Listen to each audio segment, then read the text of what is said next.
Apple TV Plus, though, did have a movie that had a lot of people intrigued with it. I had people messaging me going like, yo, have you caught this? I was a little rocky Mm-hmm. at the beginning. I didn't know where it was going to go, but I think it stuck the landing. I think it had a 6 out of 10 on the landing, but still a fun movie. It Yeah, played in theaters. It's at home. You feel kind of with me? I don't want to spoil it I too much, but think as long as you agree with me. I'm with you, but I think I'm a little bit less so on the sticking the Oh, landing. less I mean, so. All right. yeah, I mean, I just think like it reaches a point. Like this is like a classic kind of con man style movie. Yep.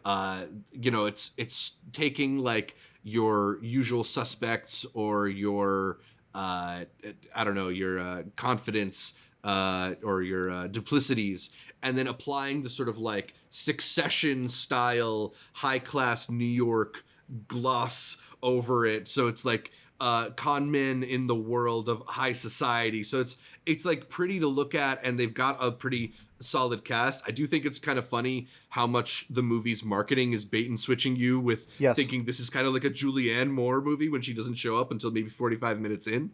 But Sebastian Yeah. Stan's very good in it, which I It's think is one of fantastic. the things that's very compelling about it. I just think it gets to a point where it's like, first of all, I felt like most of the twists weren't the kind of twists that excite you. They're just the kind of twists like, I didn't think about that. And then it gets to a point where there's so many twists that it's almost like a parody of a twisty movie. It's, like you didn't need to twist on that twist.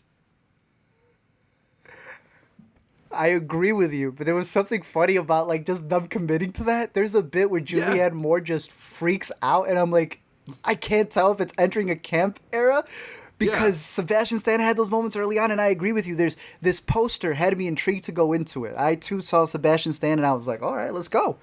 The yeah, movie and the way that it's told, I don't want to say too much because I knew very little going into it. I thought I had put on the wrong movie. I agree with you. I'm starting to some. I was like, nobody who was in the main cast is in this main cast.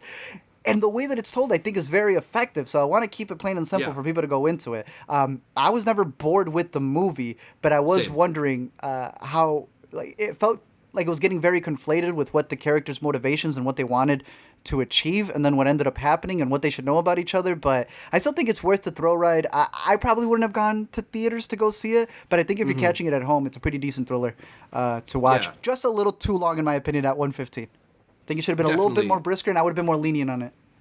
Definitely. But Like it feels like decent performance. if it was a quicker, more tightly constructed thriller, it would be a easy recommendation. I think if you like these kinds of movies, if this cast intrigues you, you'll be Yeah. satisfied, but like it's not exactly like something to go out of your way for. But if you like Sebastian Stan, you have to. He plays the sleaze so well, bro. He's He's really played like good. one superhero who's also technically like half bad. And then the Yeah. rest has just been sleazeballs the entire time. People love Yeah. him. I don't So know if yeah, big Sebastian Stan. my anti-Marvel glasses are so strong that like I just never really saw it with him in Winter Soldier, but I've been really really enjoying some of his recent work in Fresh, in Pam and Tommy, even though I don't like the show that much. I just he's developing into a pretty interesting actor. Yeah. Defender of Monday over here as well. Pretty good in that.